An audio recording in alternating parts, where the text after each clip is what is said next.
Holy God. My ma says if we went across the water, they wouldn't understand the way we talk. If they can't understand you, then they're not listening. You know who you are, don't you?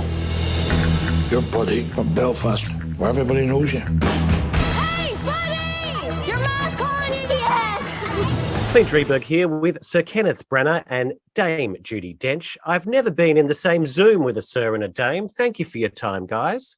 Thanks, Clint. And thank you for the movie. It's changed your life. Well, you have. You really have. And I think you've changed a lot of people's lives with this film. Can I say, what a joyous experience in the cinema, Kenneth. I mean, a lot of people haven't been to the cinema for the last few years. And if they're going back to the cinema and if they're seeing this film, my goodness, are they in for a treat? You have done exceptionally well. If you are living under a rock and watching this and haven't heard about Belfast, how would you describe it? It's the story of a 9-year-old boy and what happens to his family in August of 1969 when violence strikes their otherwise pretty harmonious life in the north of Belfast, in a tiny neighborhood community where everybody knows each other. And what follows in the rest of the film, as they are locked down with barricades at either end of the street, is their ordinary human family story of navigating what it is to deal with unexpected change, unexpected loss, and the threat of violence. And in so doing, finding as much laughter and love and fun and dancing and music as you possibly can. And it's not just any story, Judi, it's Kenneth's story. As an actress coming on board to work in this production, I know you've worked with each other before and so you're great mates, but is there something more tasking, a bit more upon you to do a story when it's so personal? I think that's exactly right. There's a responsibility about it. It's not, you get a lot of scripts and your own imagination has to maybe fill in a lot of gaps for you to really understand and appreciate that script and play whatever part it is. But in this, it was Ken's story, and it's there. There is the story, and here is Ken. So the whole thing was very present.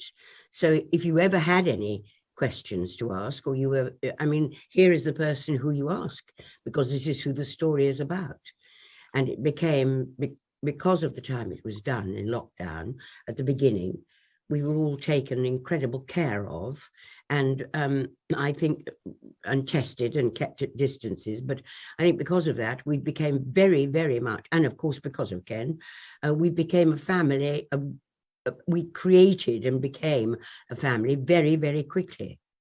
Judi mentions the family that you became with this film, Kenneth, and you've got quite the family, an eclectic bunch of amazing actors and actresses. And what a find in Jude Hill, a young boy who's, again, under the pressure of pretty much playing you in this film, but does it so effortlessly.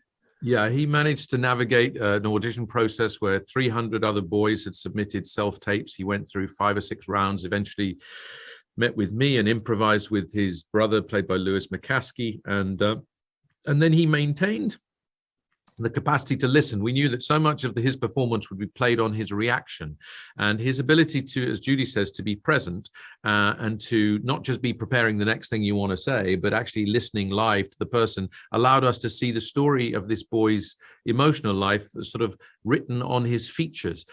You're right to say it was a big ask. He's got to carry the film on his shoulders in many ways, but he's got a wonderful family. He inherited a wonderful family with Judi, and he particularly establishing a special bond, like the film tries to suggest, between children and grandparents can often provide. And we were blessed with him and his ability to be real and stay real. The whole family looks out for you.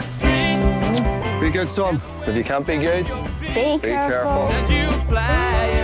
And that thought will keep you safe. We're looking to cleanse the community. You wouldn't want to be the old man out in the street. you touch my family and I'll kill you. Judi, Kenneth mentions Jude being fantastic. Your other co-star, we can't omit talking about Jamie Dornan playing your son in this movie. Does a guy like Jamie still make you swoon, Judi, I wonder? Swoon, absolutely. I swoon all the time. Really? Okay. It doesn't take a lot, does it then? Swoon at Kenneth, swoon at Jamie, swoon at Jude Hill. General swooner. But there, without giving too much away, there is a moment in the film where Jamie sings and he quite entertains the crowd. To be in the room for that, what was that like? Well, it was spectacular, but it was all.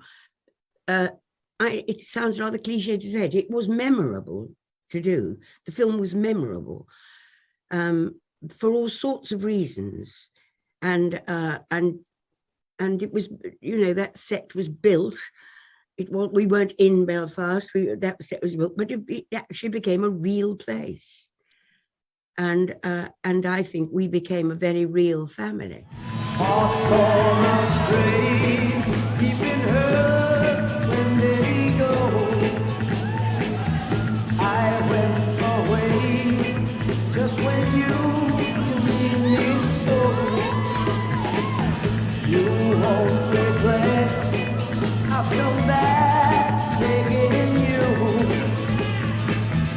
And I think Jamie Dornan became really obsessed with his success as a pop singer.